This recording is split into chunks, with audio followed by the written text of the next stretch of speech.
Hi, I'm Adam in Wales and this is my board gaming vlog, and today I'm going to look at 10 trick-taking games that I've played over the last year or 18 months or so. This is kind of a follow-up to my top 10 trick-taking mechanisms that I made about a year ago when Pikoko, my own game, was first released. Since then, of course, I've had another trick-taking game released, which is the game Throne that came out with WizKids, or it's coming out around now, really. So it's out in the US. I think it's going to be arriving around Europe soon. I wanted to go back to those mechanisms that we talked about. I'll be mentioning those as I go along. I think I've got a pretty good example of most of those. The only one that I didn't actually play is in my trick-taking video last year. I talked about games that had a drafting sort of mechanism in them, like Honshu and Paimal Flauman. Now, I haven't had anything quite like that, but I have found other games that are quite unusual, equally unusual as to those games. And so number 10 on my list is the game The Bark Side. Now, The Bark Side is a game that's a little bit like Fünf Gurken by Friedemann Fries. So it's a final trick game, which means that essentially it's only that final card in your hand that actually matters for winning or losing a round. And it's also a climbing game. You've always got to play higher than what the players before you have played. So let's have a little look at The Bark Side. In The Bark Side, there are no suits. The cards are numbered 1 to 12 and there are 5 of each of them. The starting player of a round plays any single card. Each player then must play a card equal or higher than the previously played card. If they cannot, then they must discard the lowest card that they have in their hand. This is called a tail-tucking move. The player of the highest card starts the next trick. Once one player has made a tail-tucking move in a round, then a new option is introduced to the other players. Now, when a player leads a trick, they may play a single card, or they may play a set of matching cards. All other players must then play the same number of cards of equal or higher value, or they must discard the same number of cards, which must be the lowest in their hands. Players may never use the final card in their hand, because this is required to determine the loser of the round. Players play a series of tricks, but it's only this final card which matters for scoring. Players want to lose that final trick because the winner of that trick collects cards from the trick and puts them in front of them. When one player has 7 different cards in front of them, then the game ends and the players with the fewest different cards in front of them win. Now, The Bark Side is not destined to be a classic, okay? It's a fairly random sort of affair. It's very hard to get any real control. But that was true of Fünf Gurken as well. Fünf Gurken is based on a traditional game called Cucumber, and I think The Bark Side is a very similar game. I think it's fair to say that it's based on that same sort of system. It's got really nice artwork, it's fun to play. I think it's well worth a try, even though, as I say, it's not destined to be a classic trick-taking game.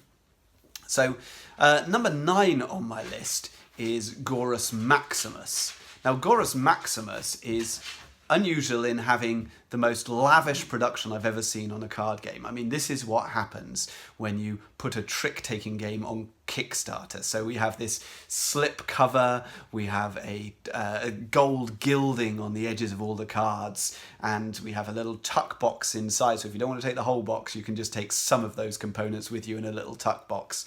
And the artwork itself is the most gory artwork going, but it's done in a cartoony, cute sort of way, so it's quite light and funny. In Goris Maximus, players play a series of tricks with a slightly unusual rule set. Each round starts with a single trump suit.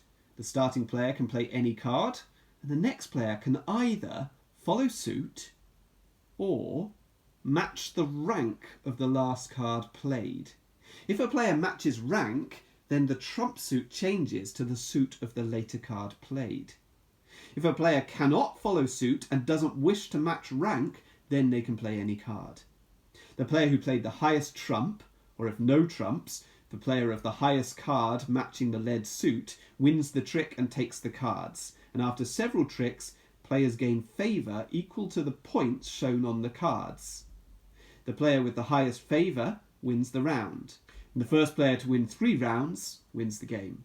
So this is what happens when you mash a trick-taking game with Uno. It's what I would call an experimental trick-taking game. It's basically one concept which is put in there which just changes everything. And so here we have the concept of what happens if you don't just have to follow suit, but you can also follow rank, and doing so changes the trump suit. Well, the answer is what happens is you get a very chaotic sort of system.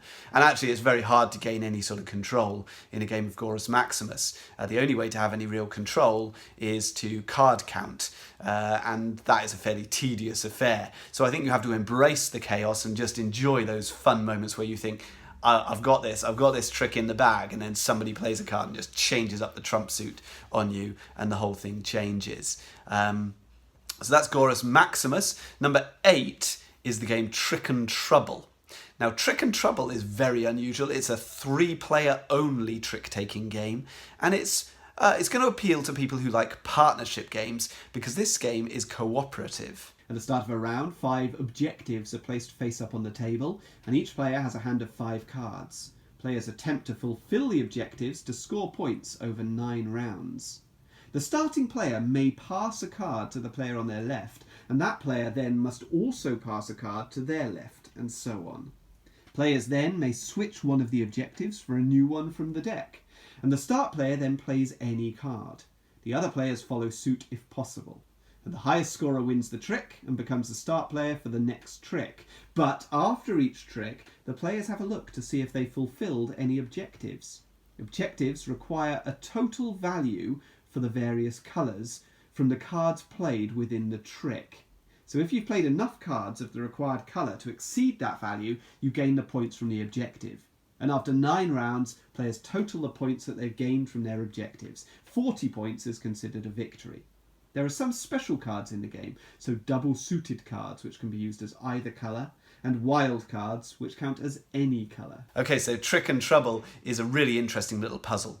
It's really fun for a few plays. Then I think you might have either grasped the puzzle or you're getting frustrated with the puzzle and you'll probably move on. But if you enjoy cooperative sort of card games with that puzzly feel, like games like Hanabi and things like that, limited communication allowed, then you might well enjoy a few games of Trick and Trouble. I doubt you're going to come back to it for years and years and years, but if you're really into the trick-taking genre, then this is one you really must try.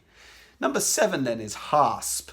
Now, Hasp is a contract trick-taking game. This is one where you make declarations at the start of a round about exactly how many tricks you're going to win, which cards you have in hand, and that changes the value of the pot. This is played at in partnerships at 4-player, but you can play it at 2 or 3-player as individuals. So a contract game, my game Pikoko is a contract game where you look at all the peacocks around the table and you make bets based on what you think those peacocks are going to achieve. You know, how many tricks are they going to manage to win? And Hasp takes that contract thing and runs with it. Hasp uses a tiny deck of cards, and it follows standard trick-taking rules. Players must follow suit if able, and in each round there are 1 or 2 trump suits which beat all the other suits. If you're unable to follow suit, then you must play a trump if possible. If not possible, then you can play any card. After cards are dealt and trumps are determined, each player can then make a declaration or they can pass. The possible declarations are minor find, which means a player reveals a 7 and an 8 from their hand, and then this is going to add 1 point to the pot. Or a great find. Here, a player reveals a 9 from their hand, and this adds 1 point to the pot. Or a player might declare that they're going to find all. This means that they're going to win all the tricks in the round. This adds 2 points to the pot. Or a player could declare no find. This means they're going to win no tricks in that round. And that adds 2 points to the pot. Or a player can pass. The player makes no further declaration and no points are added to the pot. At the end of the round, players add up the values of the cards in the tricks that they've taken, and each card has a separate points value, which is shown underneath its rank. If a player successfully achieved their find all or no find declaration, then they get all the points from that pot. But if no such declaration was won, then the remaining players compare the total from the cards they've won, and the highest takes all the points in the pot. Now, I think Hasp is a tiny deck. It's only 28 cards, so it's almost like a micro game. Beautiful artwork, relatively simple rules, but those declarations make it feel a little bit more serious, a little bit more thinky, a bit more strategic than the sort of trick-taking games that I've already mentioned previously in this list. Number 6 on my list is the game Fox in the Forest. Now, in my last trick-taking mechanisms video, I talked about a 2-player game, Claim, and Fox in the Forest is also a 2-player only trick-taking game. Now, that's unusual, and it's fascinating to see how different this game is from the game Claim. Totally different systems that come about by trying to sort of limit yourself to the constraint of a 2-player trick-taking game. In the Fox in the Forest, each player is dealt 13 cards, and then 7 cards form the remaining draw deck. One card from that deck is revealed to determine a trump suit, here called the Decree. The starting player plays any card, and the following player must follow suit if possible. If not possible, they may play any card. The highest card in the led suit wins, unless a trump has been played. In that case, the highest trump card wins. And the winner of the trick takes both cards played. Each odd-numbered card has a special ability, which activates when the card is played. So the Swan lets you lead the next trick, even if you lose. The Fox allows you to change the trump suit. The Woodcutter allows you to discard a card and draw a new one. The Treasure adds additional points to the trick, and so on. After all 13 tricks have been played, then players score points according to how many tricks they've won. Players score the most points if they've won fewer than 3 tricks, or if they've won between 7 and 9 tricks. They score nothing if they win more than 9 tricks, so it's important to lose some tricks while winning others. And Fox in the Forest is really, really good. I mean, it feels like a trick-taking game, but essentially you're just, I play a card, you play a card, I play a card, you play a card. And yet it still has that core feeling that we're playing a trick-taking game together. Those special powers really change the strategies, that trump changing up on you mid-game, people changing the points values of those individual tricks. I think it's really good. Well worth a look if you enjoy trick-taking games and you don't always have a group to play with. Next on my list then is number 5, and this is Crime Hotel by Happy Baobab. Now, this is going to be hard to come by, I think, in the West, but there is a game called Spy Tricks, which is an earlier game from WizKids, and Crime Hotel is the same game, just with some additional rules. In Crime Hotel, players are playing tricks in an attempt to deduce which hotel room is occupied by a murderer. At the end of the game, players score points based on the guesses that they made throughout the game. The hotel rooms are numbered, and this corresponds to the numbers on the cards. The rooms belong to one of 3 floors, and these correspond to the 3 suits of the cards, white, grey and black. At the start of the game, one card is set aside, unseen, and this is the location of the murderer. One player plays a card, the others must follow suit if possible. And if not possible, they can play any card, and the highest number card wins. The first floor cards are numbered 1 to 19, the second floor are 21 to 29, and the third floor 31 to 39. And in practice, this means that the higher floors will always trump the lower floors. The winner places their card onto the hotel board to eliminate that room from their inquiries. They also place a meeple onto parking lot 1 on the police station board. The second player then places their card onto the hotel board, again eliminating a room, and the meeple is placed on parking lot 2, and so on for the third player and the fourth player. The players occupying the first and last parking lots now make a guess as to the murderer's room by placing their meeple either at the start of a row. If correct, at the end of the round they're going to gain 3 points for that, or at the top of a column, and if correct they're going to score 5 points for that. Or they can place their meeple onto a specific room, and at the end of the round, if they're correct, they're going to score 10 points for that. Only one meeple can occupy each space on the board. And the middle player, or players in a 4-player game, does not make a guess, but instead takes a special action. This action might be to move one of the meeples on the hotel board to a new space, or it might be to swap cards with another player, or to look at the cards in another player's hand, or they might place their meeple onto a space which is already occupied by another meeple, or they can increase the points available for correct guesses. And after several rounds, the murderer's room is revealed, and players score points based on the accuracy of their guesses. So Crime Hotel is a really cute production. I mean, it shouldn't work, these tiny, tiny little cards and that weird cloth board. The system is so odd. A deduction game which is run by trick taking. But it works. It's really fun making those guesses and then honing in on that one particular room. You can make big broad guesses, but you'll get fewer points. Or you can hone in on a really detailed guess and go for the exact room, but you won't get as many points. I think this one is well worth a try if you enjoy trick taking. It's well worth a try if you enjoy deduction. I don't know how easy you're going to get to be able to find it, but maybe try that Spy Tricks version by WizKids. I haven't tried that one, I must admit, but I gather it's essentially the same game, just with slightly fewer rules in it. This one I thought was really good, really, really fun. So number 4 on the list is Taunton. Now, Taunton is a point trick-taking game, so it matters which tricks you take, and it's also a kind of push-your-luck thing. There's a criteria in each round about how many tricks you're trying to win, how many points you're trying to gather, and once you approach that points total, you're going to need to slow down, because if you go over it, you get nothing. So it's almost a sort of evasion trick-taking game. There are some tricks that you're not going to want to win. This is one that's played in partnerships at 4-player, but you can play it with 3 without partnerships. Taunton is a very simple trick-taking game with no trumps. Players must follow suit if able, and if not able, then they can play any suit. The player of the highest card wins the trick and takes the played cards, organising them into sets on the table in front of them. The lowest numbered card from the most recent trick is placed on top of the player's set for each individual colour. 7 tricks are played in a round, and players count up the points from the top card that they have in each of their coloured sets. At the start of each round, a mission is revealed.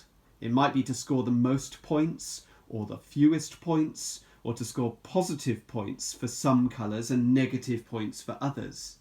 Players score end game points by fulfilling these missions, but each mission has a criterion whereby players can go bust. For example, the mission might be to score the most points, but if you score 12 or more, you go bust and you score nothing. I love the production of this. Again, this is Happy Baobab, so it might be a little bit hard to come by, but I really like that this unusual shaped cards and that nice little box with the magnet that when you open it, it clicks into place. I mean, there's no reason for these cards to be shaped like this, but it makes it feel a bit unique, a bit exotic, okay? There's nothing else that looks quite like this. It feels like something that hasn't come out of Western board games.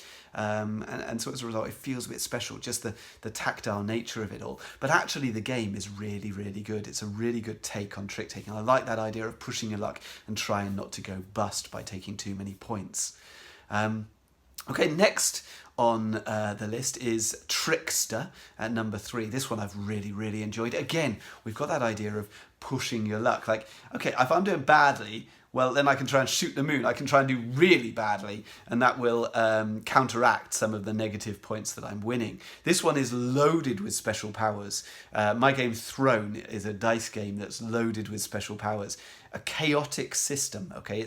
It's not easy to gain control, but the fun of it is struggling against those chaotic powers and working out where you can manipulate them to get that little bit of control and working out which tricks you want to win and which ones you don't. And this is true in the game Trickster as well.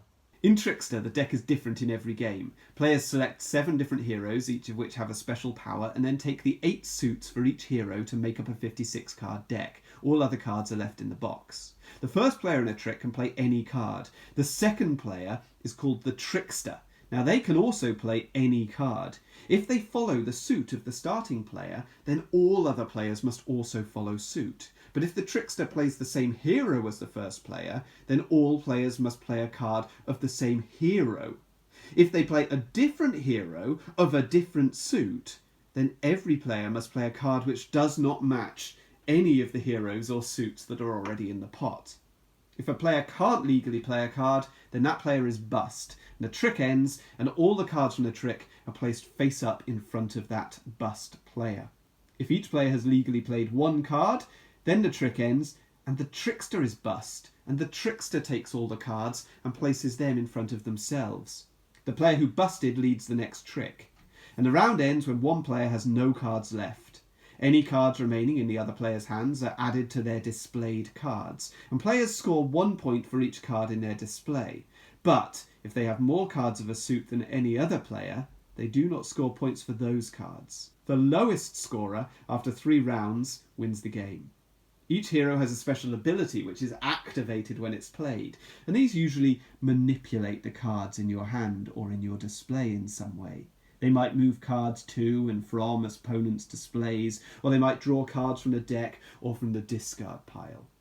So Trickster is not just about chaos and special powers, okay? It's got a sophisticated system at the centre of it. That idea of the second player dictating whether a player has to follow suit or follow rank or not follow suit or rank at all, it's a really clever system. I reckon that could probably work in a traditional trick-taking game without all these special powers. But once you put the special powers in, and there are so many of them in this box that we don't even use all of them in every game. In fact, we use hardly any of them. We can put together a deck that is unique for each individual game and have a totally different experience. So much variety in that box.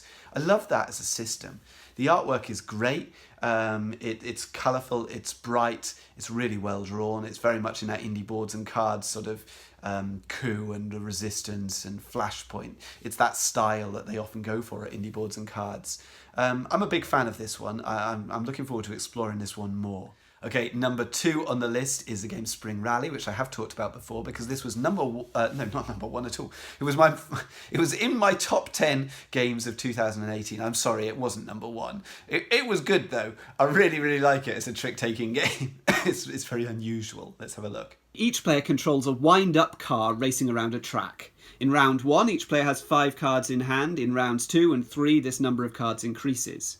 The starting player plays a card from their hand. Then each other player plays a card in turn which matches the colour of the first card, if possible. If not possible, then a player can play a card of any colour. When everyone's played a card, the round, which is called a trick, is resolved. If the trick contains only cards of one colour, then the highest card wins. If the trick contains 2 or 3 different colours, then the player with the highest card in the second or third colour played wins the trick. And the player who wins the trick moves their car forward, a number of spaces equal to the smallest card played in the trick. They skip over any occupied spaces without counting them. All players other than the winner wind up their spring, moving the key 1 space clockwise. And on a future round, if a player wins a trick, they can also release their spring, moving an extra number of spaces equal to the number showing on their spring. However, if the spring is wound up too far, then the bonuses are heavily reduced. The game board also features downhill and uphill spaces which give you a boost or move you backwards when you land on them. And the game ends when a player crosses the line for a second time, and that player wins. So this is an example of using trick-taking to drive a bigger system. Again, it's got that push your luck aspect of when do I win tricks? A timing sort of aspect to it. Which tricks do I want to win? Which ones can I afford to throw away? And if you wait too long, winding up that spring, eventually that spring breaks and you end up not getting that big reward at the end of it. Trick-taking games that rely on timing. When do I win tricks? When do I not win tricks? Let's not wait too long though. I love those sort of games. And actually my number 1 trick-taking game that I played in 2018, new to me, has exactly that. That's what all the game is about. And that is the game Voodoo Prince by Reiner Knizia. Now this game is in the same range as games Skull King, which I showed previously in my trick-taking mechanisms video last year. This is from Schmidt-Spieler. Brilliant game, Skull King, very similar to the game Wizard by Amigo, based on an old public domain game, but a really good system and a beautiful implementation of that. And also another game in the range is the game Vampire Queen, which I've recently talked about in my video about what's the difference between a trick-taking game and a climbing game and a shedding game. Vampire Queen is all of those. It's a trick-taking game and a climbing game and a shedding game. But Voodoo Prince by Reiner Knizia is very much a trick-taking game. It's a plain trick-taking game, not a point trick-taking game. What that means is it only matters how many tricks you take. It doesn't matter the value of the individual cards within those tricks. So it's a simple trick-taking game. But as Reiner Knizia is wont to do, he has just changed one thing and it opens up everything. Voodoo Prince follows standard trick-taking rules. Players must follow suit if able. If not able, they can play any card, and each round has a trump suit which beats all other suits. Each round has a predetermined number of tricks which a player is allowed to win, And when this number of tricks is won by a player, then that player leaves the round and the other players play on without them. When a player leaves the round, they immediately score points equal to the total number of tricks which have been won by all the other players added together. And the round ends when only one player remains. That player receives only the number of points corresponding to how many tricks they themselves have won in the round. It's therefore good to win tricks as late as possible, but waiting too long might lose you a lot of points. I love this one. This is an instant classic, okay? Straight away into the best trick-taking games that I've played over, well, ever. You know, it's a really, really good system. A simple change that just makes everything different. The strategies are different, the timing, the tension, and it's a beautiful production as well. I love this entire range, Skull King, Vampire Queen, and Voodoo Prince. But yeah, definitely have a look at this if you're interested in trick-taking games. I wanted to give one special mention, and this is to the game Claim 2. Now, I couldn't really put this on my list because I've already talked about Claim. I've played Claim previous to this year, and Claim 2 is exactly the same game. It just has some different special powers. But let's have a look at it anyway, because it is really good. Claim 2 is played in two very different halves. In the first half of the game, players each reveal a card in an attempt to win a centrally revealed card. Essentially, this is a pared back auction where players build their hands for use in the later trick-taking rounds which make up the second half of the game. In the second half of the game, players play a series of tricks, following suit where possible and gathering the cards from the tricks that they win, putting them into their scoring piles. The player with the majority of the cards from each individual suit at the end of the game scores 1 point per suit, and the highest scorer wins. Examples of the suit-specific powers are that winning a trick containing a giant allows you to discard a gnome belonging to the other player. The last player to play a dragon in a trick leads the next trick, regardless of the value. And if you win with a seer in the phase 1 of the game, then you reveal the top card of the deck, and you can choose whether to take the face-up card or to take that top card that you've revealed. So Claim 2 is a game just for 2 players, as Fox and the Forest earlier in the list was, but it's very different to Fox and the Forest. But what's interesting about Claim 2 is you can actually combine it with Claim 1, and it makes a 3-player game or a 4-player game that you play in partnerships. And you can use, a bit like Trickster, you can use some of the cards, but you don't use all of the cards, some of the special powers, to make a different experience each time that you play. It's a neat little system. I think it's well worth a look, particularly if you enjoyed Claim 1. Well, you may as well get Claim 2, and then you've got the option of playing with more players. But even if you haven't played Claim 1, I think Claim 2 is a good addition to the sort of trick-taking genre. Anyway, I hope you enjoyed this video. If you did, please watch some of my others. On Board Game Geek, I'm Adam78. On Twitter, I'm @BoardGameWales. And on YouTube, I've got loads of videos about game design, game mechanisms, some reviews, all sorts of bits and pieces. And my channel is Adam's Board Game Wales. Please subscribe. If you're interested in my trick-taking games, Pikoko and Throne, then those are widely available. I hope that I'll have a third trick-taking game at some point. I can't promise it hasn't been signed by anybody yet, but I've got some. In fact, I've got more than one that I'm trying to get out there. So hopefully this will end up being a trilogy, at least, of trick-taking games by me, Adam Porter. So please keep an eye out for those. Anyway, thank you very much for watching, and all the best.